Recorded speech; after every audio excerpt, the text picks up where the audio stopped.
The Norwegian Jumper by Bernard Johnson. I suspect my dad bought it on the black market. In the 1950s, post-war Britain was an austere, bleak place. Clothes were a necessity rather than a fashion statement. At the age of 4, I wore it like a cape or as a very loose frock, as it covered me from head to toe. In the harsh winter, it kept me as warm as toast. I played in it, slept in it, and hid in it if I had been naughty. Embossed on the label, sewn into the round collar neck, was the name Lars Hegdal, Tromsø, and an emblem of the Norwegian flag. As I grew older and attended primary school, I found out where Norway was. The population relied mainly on fishing, agriculture, and being descendants of the Vikings, merchant shipping. Norway was a neutral country, and in 1940 was invaded by the German Third Reich to establish occupation and to deter any Allied invasion by sea. Hitler was watching his back, just like Bonaparte or Alexander the Great would have done in their day. Meanwhile, the thick grey jumper with the red fleck design became part of my wardrobe as evolution widened my shoulders and expanded my chest. The garment became a favoured item into my late teens and early 20s. After many camping trips, music festivals and boozy weekends, I was often called to the bar, but had no interest in becoming a barrister. It had faded somewhat after its beer-stained career, numerous spin-dry washes followed by stretching to enhance the original size and shape. It was still warm and cosy and a treasured heirloom. It survived several annual clear-outs in order to declutter my wardrobe. Lars Hegdal, Tromsø, was still intact, inside the round neck collar.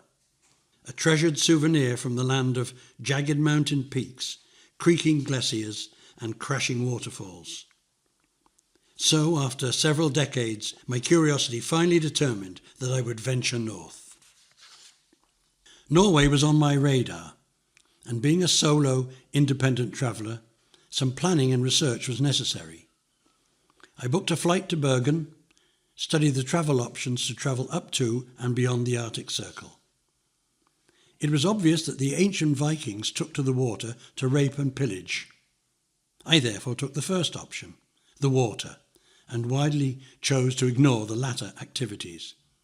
I booked a single one-way ticket north on a boat. The country is rich in flora and fauna, abundant wildlife, dramatic coastal scenery and mountainous terrain. A unique way of exploring the western coastline is by the Hurtigruten passenger ferry. So, as dusk descended on Bergen harbour and the city lights began to emerge and twinkle, I stood on the starboard deck of a 16,000-ton ship, the Midnatsol, as it cast off its moorings towards darkness and the open sea.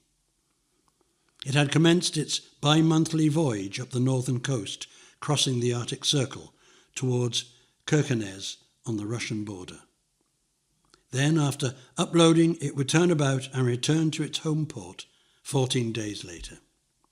Hurtigruten has been operating for over 120 years, 12 months of the year and in all weathers. Goods and passengers leave and join the ship along the route.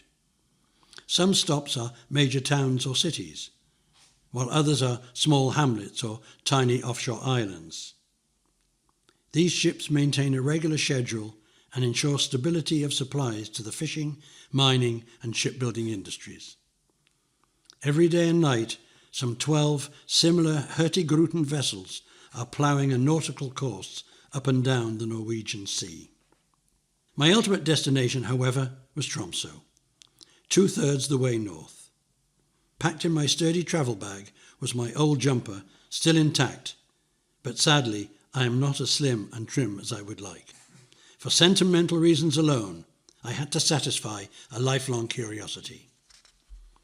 It was my first trip, so I applied for a visa. At Immigration Entry Control, Bergen Airport, the civic official checked my passport and inquired of the purpose of my visit. Somewhat tongue-in-cheek, I replied that I was a tourist seeking the holy grail of Arctic jumpers. We both laughed nervously. Tromsø in early April was gently thawing out after a long winter. The city was small and compact, nestled around the port with the wide fjord leading westward towards the open sea. Part of the downtown retained a colonial 18th century appearance, with older two-storey wooden houses, clapboard-laden walls, small windows and verandas.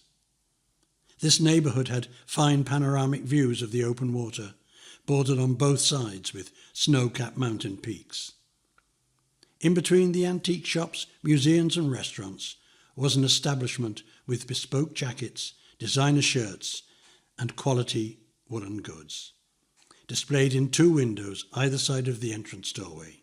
Over the door was a large sign, slightly faded in brown and cream lettering. Lars Hegdal, men's outfitters, established 1926. I had found my holy grail. Grasping my wooden heirloom, I walked in. The shop was well stocked with multiple shelves of colourful, stylish clothing in various styles and designs. A young man came over to greet me and inquired if he could be of assistance. He appeared to size me up, visually measuring my profile for size, shape and design preference, not unlike an undertaker viewing a corpse for a suitable coffin. "Well," says I, "I've come a good distance to find you, and I think that I'm in the right place. You obviously weren't born when my dad got this," opening out my jumper towards his line of vision. The young man said nothing, but held the garment to examine it more closely. He felt the design and thickness of texture and fingered the red fleck design.